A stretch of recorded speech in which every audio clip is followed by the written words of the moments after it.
Alma McCarthy is the head of the J.E. Cairns School of Business and Economics and Professor of Public Sector Management at the University of Galway. Her research interests include public sector leadership, human resource development, training, work-life balance and 360 feedback. She has extensive experience in designing, delivering and evaluating leadership and management development training programmes aimed at improving managerial experience and is a stronger supporter of the leadership community in the West. So Alma, thank you. Thanks very much. Thanks,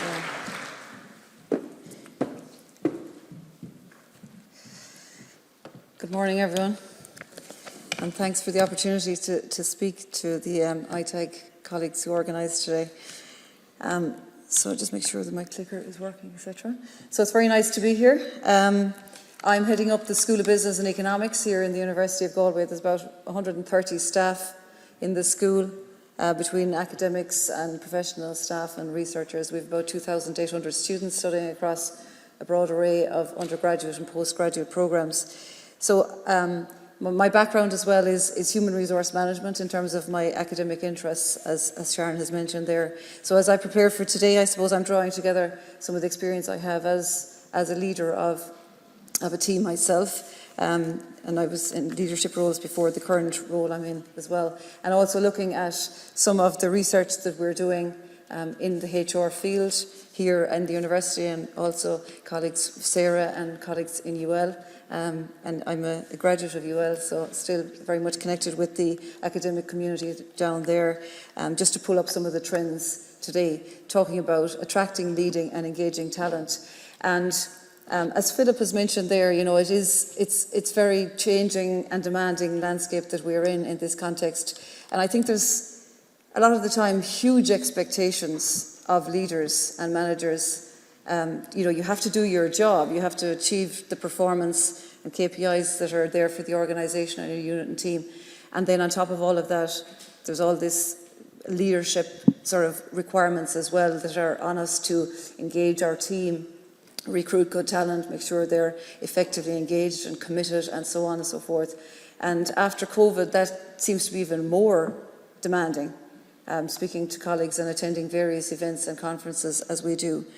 So I think there's a huge request really and demand, if you like, of leaders to be effective in what is a very changing dynamic.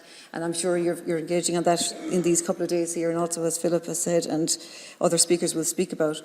So just in terms of some of the general trends, you know, as I prepared for the talk this morning on attracting, leading and engaging talent, there's a very recent Irish Jobs Index Q1 for 2023 that is just published, looking at what are the trends out there with vacancies. And some of the key findings here is that in the Irish context, it's a cooling but competitive job market. So vacancies are up 10% pre-COVID, 20% decrease on vacancies year on year, and a 6% drop quarterly, but again up significantly pre-COVID. Very high employment across the economy, as people know, so the finding, or the point there, is that recruitment challenges will continue. The IT sector, fourth largest for job vacancies, and IT jobs are 21% higher than Q1 2019. It has eased back in the last year-on-year stats and quarterly. And sales and manufacturing vacancies below pre-COVID levels. So looking just at that particular snapshot there from Irish Jobs, we see that, you know, attracting talent continues to be a significant challenge as we go ahead, and people are experiencing that in their organisations, I'm sure. Another recent survey is the IBEX CEO survey. This has just been published a couple of months ago in February.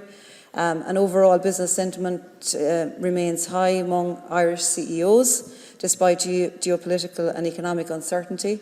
The assessment for the next 6 months is somewhat less positive than 2022, but it's still high. In 2022 it was 86%, but now it's 74%. So nearly 40% are planning to grow headcount. And talent availability remains a challenge for just over half of organisations, according to the IBEX CEO survey. Internal business priorities for this year, as identified by the CEOs in that survey: managing rising costs, And talent is up there. The retention of talent, the upskilling of talent, and the attraction of talent. So when we talk about the HR cycle, it's all of those elements. And I think a lot of people are seeing the attraction as a challenge, but retaining is a huge challenge, especially when we have such high employment. And that creates a lot of sort of questions for organisations as to how they can stay ahead and build their brand in terms of being employer of choice. So the costs, of course, around margins, supply chain, and even some of the demands and expectations around terms and conditions are having an adverse impact there. Just, I suppose, drawing on some of there's lots and lots of reports out there. There's, McKinsey and all the publishing houses publish a lot of interesting practitioner-oriented reports. One just out there by McKinsey talking about the new leadership for a new era of thriving organisations. Some work I've done myself that was just published last year in terms of talent management in the public sector. And I'm going to draw a little bit today on HR practices, the CIPD survey that has been done by UL, and also the work that we've done here in the University of Galway and the Western Development Commission in terms of hybrid working. So just there's some of the sort of sources, if you like, that I've drawn on to pull out some of the key issues that we see. So when we look at what practitioners are talking about, what academics are finding in Ireland and elsewhere, some of the kind of top-level talent issues that are coming out are very much just listed up here. Sustainable and inclusive growth is kind of the first area. So a lot of focus on openness, collaboration, changing, I suppose, some of the expectations around what employees are expecting. And Matthew there, or Philip there, talking about connection is key, and we'll talk about that in more detail. Big challenge is engaging people. The employee experience being really key to what people want when they're coming in, but then also why they are staying or why they're actually leaving. And there's a lot of work, I think, that needs to be sort of unpicked here around, especially the generational expectations, and it has come up in the first session. One of the things that I was always conscious of when I was teaching the undergraduates, so I started here when I was 25, and we were close enough to the average 18, 19-year-olds starting. But every year that the first years came in, they stayed at 18 or 19, and every year I was getting progressively older, right? So a bit depressing, but so that's why I don't teach them anymore, because, try not to be reminded of that trend where I going up, but they're staying the same. But I used to be really conscious at the end of making assumptions about how they were thinking or what made them tick. And I think that's a really good point raised earlier. Are we really tuned in to what the average 22-year-old, etc., wants now? And even how they engage is just so different. So I have teenagers myself, and for them to actually dial the phone and call someone to speak to them, that is the absolute last resort. So there'll be a Snapchat, there'll be a text message, WhatsApp, about anything. So it's just a very different world, and their world is very much about connecting through technology rather than speaking face to face. So it's interesting how we're going to manage that, because that is their modus operandi. And I absolutely agree that we need to be much better tuned into what it is that the new generation joining need, and not making assumptions maybe about what we think will work, because it is a changing world for them. The other thing around engaging talent is the authenticity and rhetoric versus reality. The next generation really want to cut through a lot of the jargon that we might use in HR and organisations, and they're focusing on what the lived experience is, not what we say it is or what sounds nice. It's cutting through to what it feels like in the day-to-day interactions. And the third part of that engaging piece is commitment and work ethic. And Ollie mentioned it there earlier. That is a bit of a challenge in terms of how we might have worked for those of us who grew up in the 80s and 90s, when you didn't have much choice depending on your circumstances, but a lot of people worked very hard because there wasn't much other choice. Whereas now I think there's a different ethos. So I don't know whether that commitment and that work ethic might be as strong as it was before. So how do we manage and engage the new generation in that context? McKinsey's report there talks about big trends and leadership needing to move from profit to impact. We know that the focus on ESG is very strong. A lot of the younger generation coming in will ask the questions at recruitment around what are you doing for sustainability, etc. So that's key, and there's a lot of work being done in organisations in that context. And then moving, beyond expectations to wholeness, so that well-being, showing up as humans. Philip has mentioned that there. That connection is really key. There was a lot of talk around COVID or on the Great Resignation, and a lot of people moving and changing roles. And the HR Practices in Ireland survey that UL and CIPD have just issued, the 23 report, drawing on data from late 2022, turnover is up. So 36% of the respondents, so HR managers reporting back, about 240 of them in that survey. The 36% of respondents indicated that their turnover rate was 10 to 19%, and that was up from 27% in 2022. And 27% are saying that their turnover is less than 5, sorry, that's 5%, not 55, which is down from 36% in 2022. So turnover is a big challenge that organisations are facing, so that retention piece. And why are they leaving? For better career progression, cost of living, so moving organisation for cost of living, and I'll talk about our remote working survey in a while. We saw that in that context. Looking for career change. I think as well there's a lot of expectations about moving faster in career progression terms compared to maybe years ago. Location, workload and burnout, and better work-life balance. So they're some of the sort of top level, if you like, talent issues that we're seeing coming out in research. And again, just taking Irish data because it's useful for us to see what's going on specifically in HR here. Leadership development is now the top number one priority being cited by the HR managers in the survey that was done recently here in the Irish context.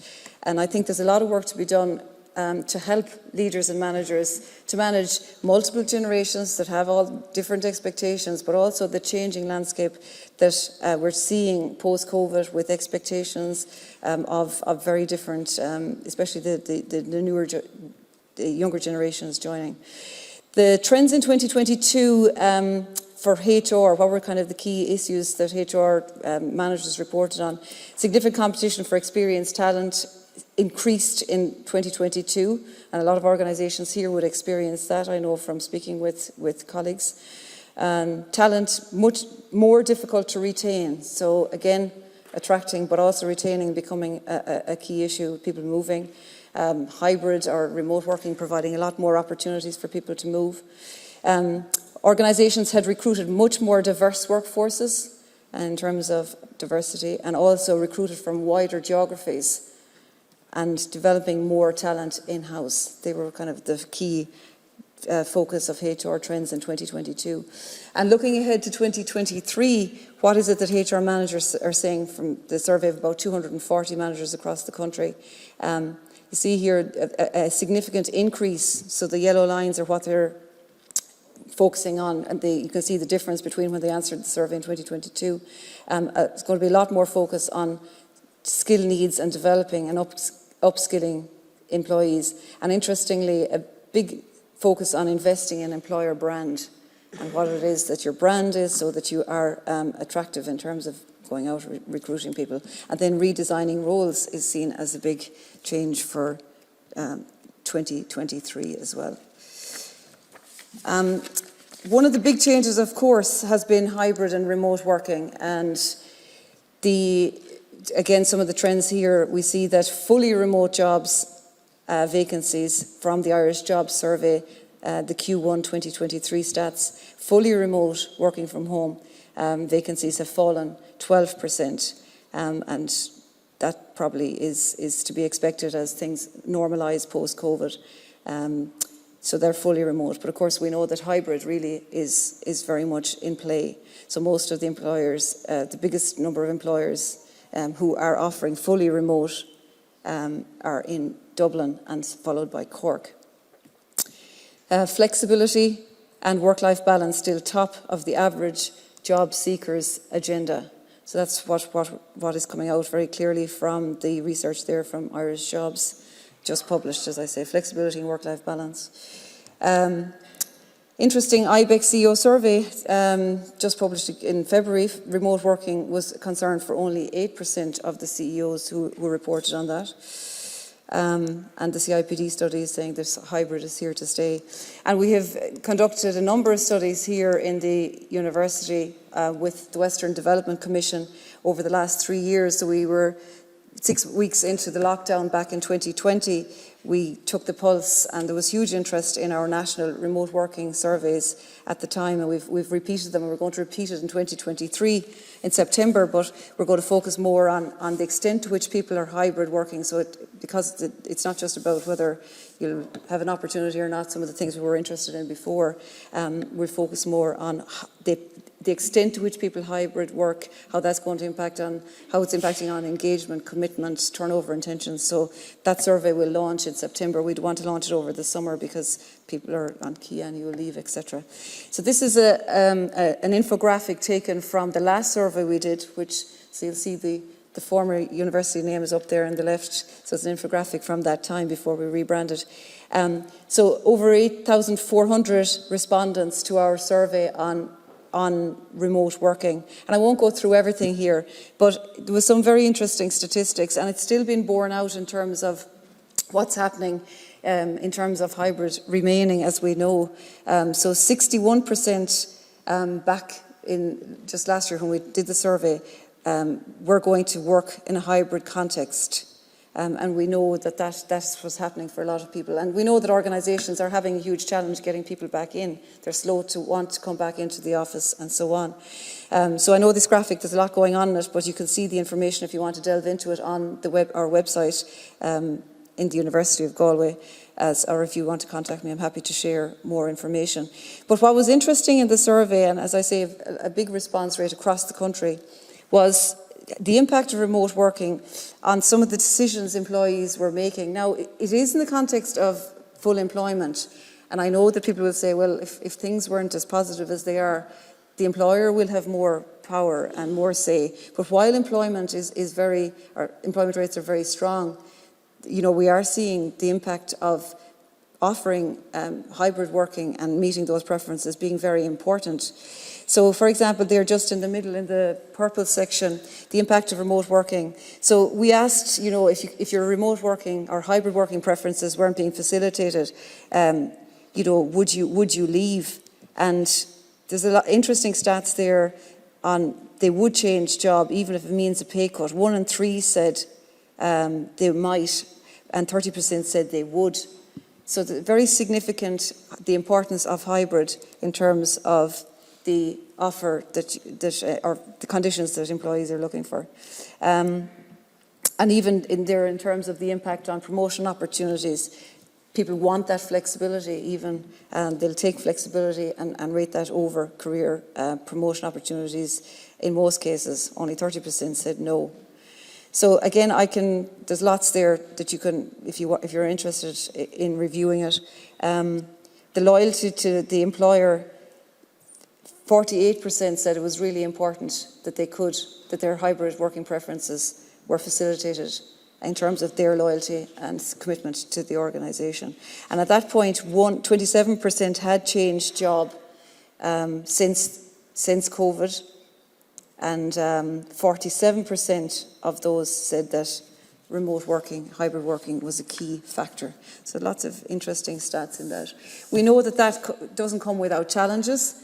And I won't labour on these too much, but I know that what organisations are really grappling with is around the culture and how you can make sure that people are embedded and connected, etc. and so forth when they're working hybrid or remotely. How do you support well-being? So that's another thing we're going to delve into very more deeply. We'll say in the 2023 survey how hybrid is impacting on well-being and those issues. And of course, the big issues around innovation, teamwork, collaboration, because we know that when people come together, they tend to be much more effective in terms of creativity, innovation, new ideas than when they're working separately. So it's the real balance is trying to facilitate the preferences while not losing some of the richness that comes out of us working together. So what are organisations doing? They're doing anchor days where they're making teams come in, or the full organisation, depending what it is, full team on-site days. Huge focus on learning and development and facilitating that. And I know there's some very good examples in organisations here locally. Fidelity, for example, have a real focus on this, where there's dedicated time to your learning and professional development, and a lot of organisations locally are doing that, which is great. A lot of investment in social events and food, and there's a lot of jokes about that, but people will turn up for food, and I know that organisations are really trying to focus on that as well. And of course, well-being. Health, well-being, disconnecting from technology, more investment in employee assistance programs, more social connection. And that seems to be a bit of a trend as well with the next generation. There seems to be higher levels of anxiety. So that seems to be another change that we have to probably deal with, that maybe mightn't have been there as much in the past, or maybe just wasn't spoken about as much. But we notice that a lot, the next generation. There's a lot of anxiety, and it might be post-COVID, I don't know, but that is an issue that I hear a lot of employers speaking about. And of course, the focus on ESG, really important, and really important to the next generation. I'm starting to run out of time here. So that's just kind of trying to give a snapshot, I suppose, of some of the trends looking globally, but also at Irish data there when it comes to attracting, recruiting and retaining our talent. So thank you very much for your time.